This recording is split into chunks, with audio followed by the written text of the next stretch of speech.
Hello students and welcome to Hyperbola Home Tutorial. Our YouTube channel is providing you some important topics of textbooks and grammars. Today we are going to learn about English grammar. Today is the first session, so I hope you will understand and you will listen to me carefully, and if you have any doubt, any questions in your mind, you can comment on this and you can send it screenshot to our classes. Thank you everybody. Let's start today's session, grammar, English grammar. Thank you. So we are going to start with tenses.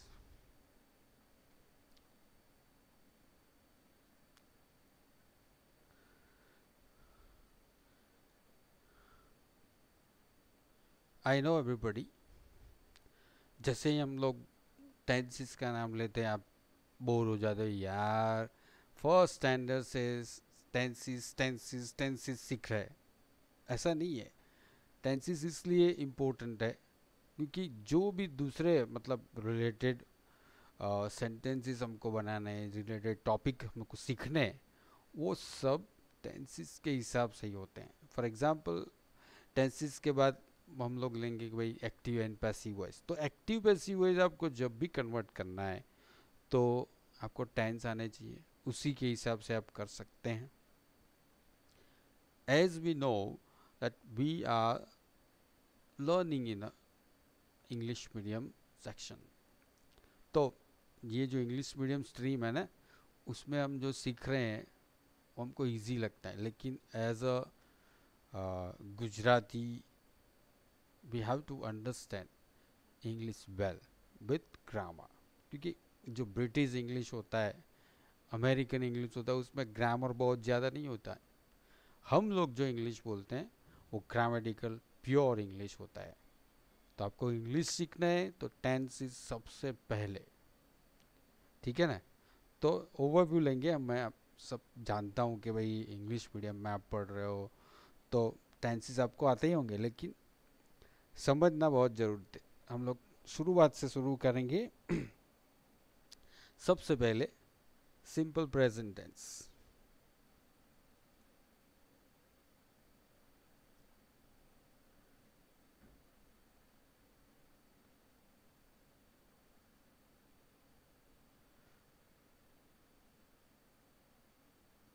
Simple present tense में हम क्या है, सिर्फ जो shortcut याद रखने वाली चीज़ है वही सीखें। हम लोग डीप में नहीं जाते हैं क्योंकि डीप में जाएंगे आप बोर हो जाएंगे, ठीक है। याद रखना है एड एस और E S to the verb, ठीक है। If subject is third person singular. TPS का मतलब क्या हो गया, थर्ड पर्सन। मतलब आपको क्या समझना है, थर्ड पर्सन मतलब सब्जेक्ट क्या हो सकता है, ही, शी और इट, और एनी नेम, सिंगुलर नेम। हाँ, सिंगुलर कोई भी सिंगुलर नेम है उसको आपको क्या ऐड करना है वर्ब में, एस और ई एस। तो सिंपल प्रेजेंट टेंस हो गया। याद रखना है उसमें इज, एम, आ वगैरह कोई सपोर्टिंग में टू बी फॉर्म आपको ऐड नहीं करने हैं, ठीक है ना। तो सिंपल प्रेजेंट टेंस में ये याद रखना है, एस और ई एस ऐड करेंगे आप लोग। कब ऐड करना है, थर्ड पर्सन सिंगुलर के साथ। फॉर एग्जाम्पल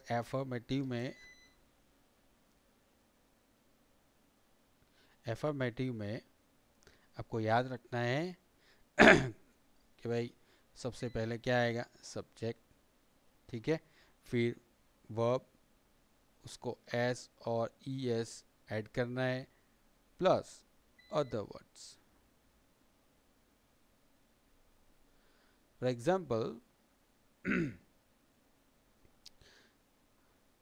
भाई हम लोग ये लिखेंगे कि तक्ष, है ना, Taksha sings beautiful song on, वो आप लोग क्या, टिकटॉक, क्या करते हो, टिकटॉक। तो देखो सब्जेक्ट हो गया तक्ष, वर्ब है सिंग, उसको हमने क्या ऐड किया, एस, फिर ये अदर वर्ड्स हो गए, सिंपल है। अब आपको नेगेटिव, उसको नेगेटिव बनाना है तो आपको क्या याद रखना पड़ेगा, नेगेटिव में हम लोग डू और डस, नॉट का यूज करते हैं।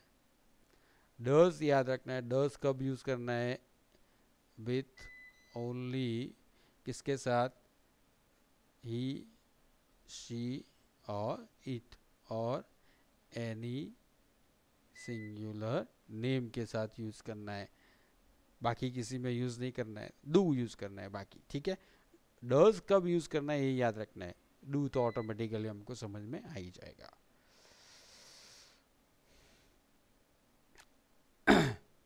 फॉर एग्जाम्पल हम लोग ये जो एग्जाम्पल है तक्स वाला, Tux sings beautiful song on TikTok, वही हम लोग उसको नेगेटिव बनाएंगे कि भाई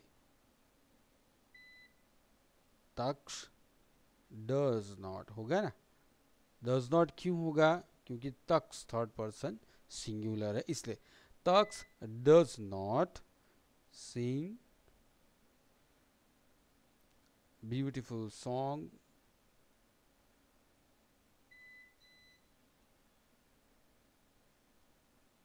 ऑन टिकटॉक, ठीक है ना। और उसको हम इंटरोगेटिव में भी कन्वर्ट कर सकते हैं,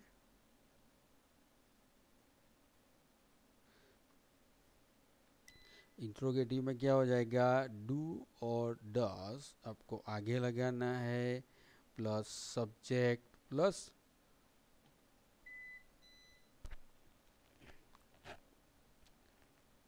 वर्ब, V1 फॉर्म, मतलब main form of the verb आपको लगाना है, प्लस अदर वर्ड्स, ठीक है ना।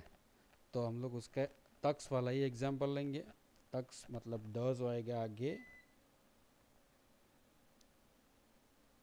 सब्जेक्ट आएगा तक्स, V1 फॉर्म होगा सिंग्स, एस निकल जाएगा, देखो V1 फॉर्म, इसमें भी हमने एस निकाल दिया है, ठीक है ना। तक्स दस, Tux sing a beautiful song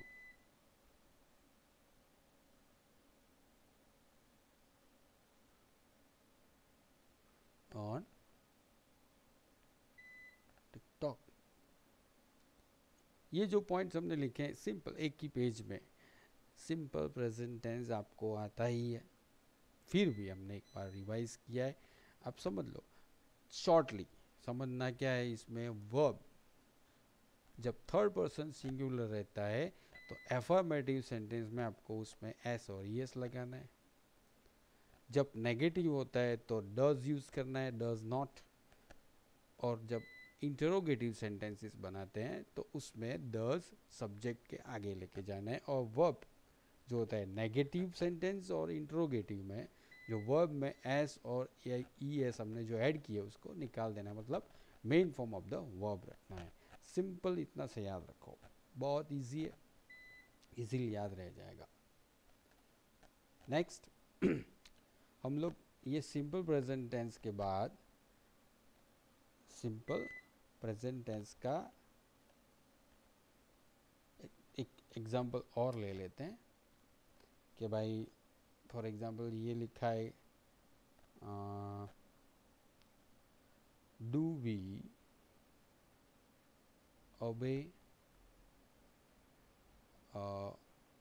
our elders, एक क्वेश्चन मार्क है, तो ये इंट्रोगेटिव सेंटेंस है, किसका, सिंपल प्रेजेंट टेंस कैसे पता चलेगा, यहाँ पे डू दिया गया, अभी उसको मुझे नेगेटिव में कन्वर्ट करना है, तो क्या हो जाएगा, यही सेंटेंस को, तो ये जो सब्जेक्ट है वो आगे जाएगा, वी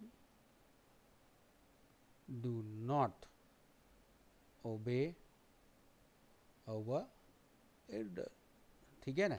और इसको हमको समझ लो कि भाई एफर्मेटिव बनाना है, तो एफर्मेटिव में क्या हो जाएगा, वी ओबे अवर एल्डर्स। तो ये आप समझ गो कि भाई यहाँ पे ओबे हैं, यहाँ पे भी ओबे हैं, एफर्मेटिव में भी ओबे हैं। क्यों ऐसा है, क्योंकि भाई इसका जो सब्जेक्ट है वो वी है, वी क्या हो गया, थर्ड पर्सन सिंगुलर नहीं है, दैट्स इट। आपको इतना ही याद रखना है, एस ई एस नहीं लगना, कब लगाना है, जब थर्ड पर्सन सिंगुलर है तभी, वरना नहीं लगाना है तो ऑटोमेटिकली आपको आपका आंसर मिल जाएगा। तब इसके साथ साथ हम लोग जो सिंपल पास प्रेजेंट टेंस में क्वेश्चन टैग में भी हम लोग बहुत गलतियां करते हैं, एकदम इजी है याद। क्वेश्चन टैग क्या होता है, नेगेटिव सेंटेंस होता है, उसको एफर्मेटिव और एफर्मेटिव को नेगेटिव में क्वेश्चन करना है हमको, ठीक है। देखो फॉर एग्जांपल यहाँ पे आप लोग को शॉर्ट हैंड पता होगा, शॉर्ट हैंड याद रखना है। शॉर्ट हैंड में क्या होता है, आप लोगों को पता है कि भाई एम नॉट, एम नॉट का क्या हो जाएगा, आरंट। कुछ लोग एमंट करते हैं, एमंट नहीं होता है, और इसकी जगह पे हम लोग एंट भी लिख सकते हैं। आरंट की जगह पे क्या लिख सकते हो आप लोग, एंट। जैसे एम नॉट का आरंट हो गया, is not isn't, was not wasn't, have not haven't. मतलब जो नेगेटिव है उसको आप लोग शॉर्ट हैंड में ऐसे लिख सकते हैं, ठीक है ना। अभी एक सेंटेंस में ले रहा हूँ सिंपल प्रेजेंट टेंस का, कि भाई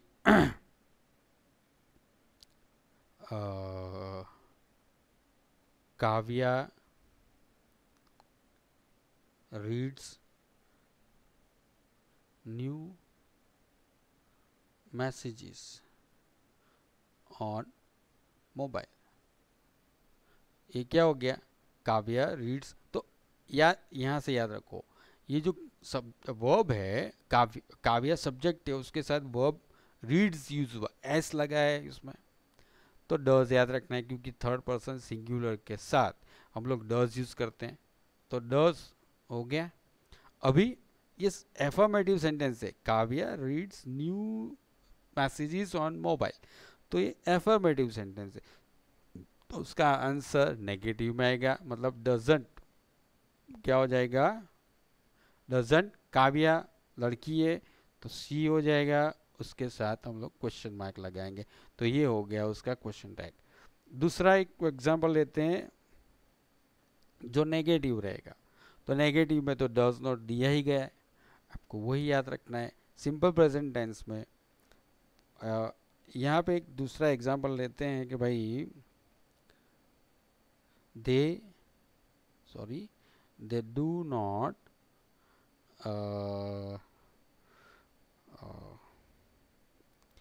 ओबे देयर पेरेंट्स, ओके। तो इसका हमको क्वेश्चन टैग लगाना है, तो यहाँ पे डू दिया ही गया है, डू नॉट मतलब नेगेटिव है, तो हमको उसका क्वेश्चन टैग बनाएगा do only, affirmative do they, subject दिया गया है they, that is your answer, do थे।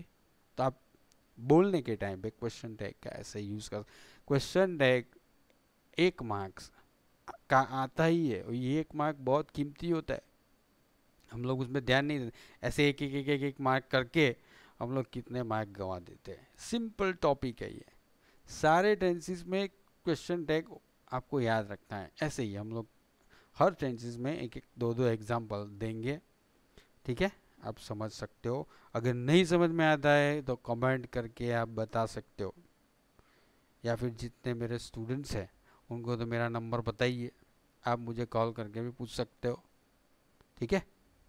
नेक्स्ट टॉपिक हम लेंगे सिंपल प्रेजेंट टेंस का ही एक्टिव पैसिव वॉइस। एक्टिव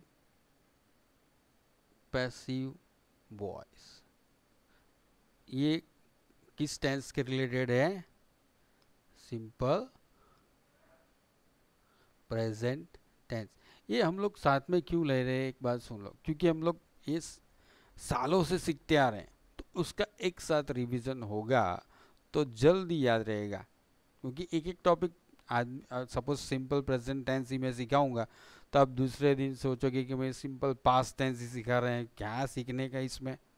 सब याद रखने वाली चीज़ें हैं, क्योंकि इस लॉकडाउन में अब कभी स्कूल खुलने वाला है पता नहीं, तो उस टाइम पे अपना जो माइंड है ना उसके अंदर कचरा जमा नहीं होने देना है। इसलिए थोड़ा थोड़ा याद रखते जाओ, नए नए सेंटेंसेस अपने खुद बनाओ, उसके ऊपर खुद सॉल्यूशन करो। चेक करने के लिए मुझे भेजो, मैं चेक करके आपको भेजूंगा कि भाई ये सही है गलत है क्या है। ठीक है ना? थैंक यू बच्चों, हम लोग आपके लिए इतनी सारी मेहनत कर रहे हैं, आप ज़रूर इसको पढ़ना। हाँ देखो, active passive voice simple present tense में हम लोग कैसे याद रखेंगे, उसकी जो सिंटैक्स है याद रखो। इसमें क्या होता है, पहले ऑब्जेक्ट आता है, ऑब्जेक्ट के बाद आपको to be form is am are जो रहेगा वो याद रखना है। फिर वी थ्री फॉर्म हम बिल्कुल याद रखो कि भाई जब भी पैसिव वॉइस में कन्वर्जन होता है एक्टिव वॉइस में से, तो आपको वर्ब की जगह पे उसका we three form past participle याद रखना है, वही लिखना है यहाँ पे, प्लस बाय, उसके बाद आएगा सब्जेक्ट प्लस अदर वर्ड्स। याद रखना है जब भी पैसिव वॉइस करते हैं तो एक्टिव और पैसिव में क्या फ़र्क रहेगा, सब्जेक्ट का। सब्जेक्ट आई है तो पैसिव वॉइस में क्या हो जाएगा, बाय मी। वी है तो क्या हो जाएगा, बाय अस। यू है तो क्या हो जाएगा, बाय यू। ही है तो बाय हिम। शी है तो बाय हर। ईट है तो बाय इट। और दे होता है तो बाय देम। अगर कोई नेम है नॉर्मल तो आपको बाय के बाद वही नेम लिख देना है। ठीक है, तो इसका एक एग्जांपल हम लोग एक्टिव वॉइस का लेंगे। इसमें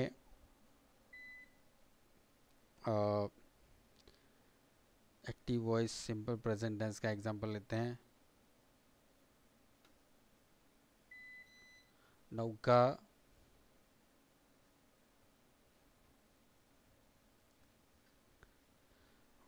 सॉरी,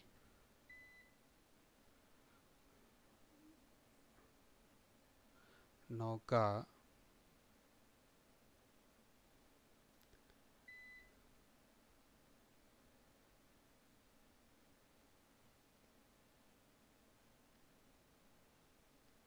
ठीक है, तो इसको पैसिव वॉइस में कन्वर्ट करना है अगर आपको, तो आप कैसे कर सकते हो। देखो सबसे पहले ऑब्जेक्ट, ऑब्जेक्ट कैसे फाइंड करना है, रीड्स। रीड्स मतलब वर्ब, वर्ब क्या है, रीड्स।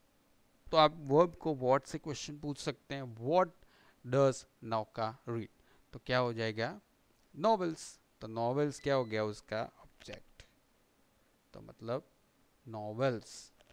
अब नॉवेल्स सिंगुलर है या प्लूरल है, नॉवेल्स प्लूरल हो गया तो आपको इसके साथ आर यूज़ करना पड़ेगा। आर, रीड का बी थ्री फॉर्म क्या होता है, read. Okay, novels are read by नौका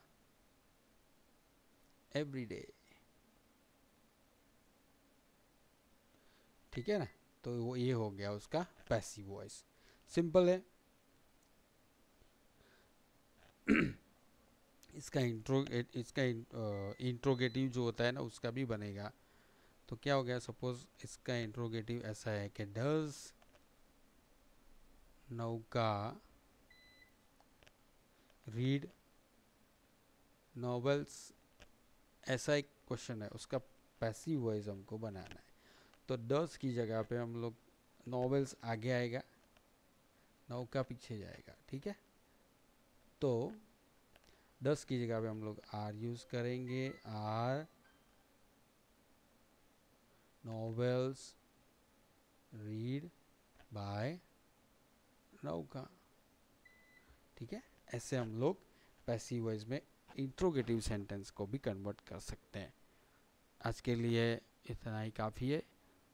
थैंक यू वेरी मच मुझे सुनने के लिए हाइपरबोला की तरफ से।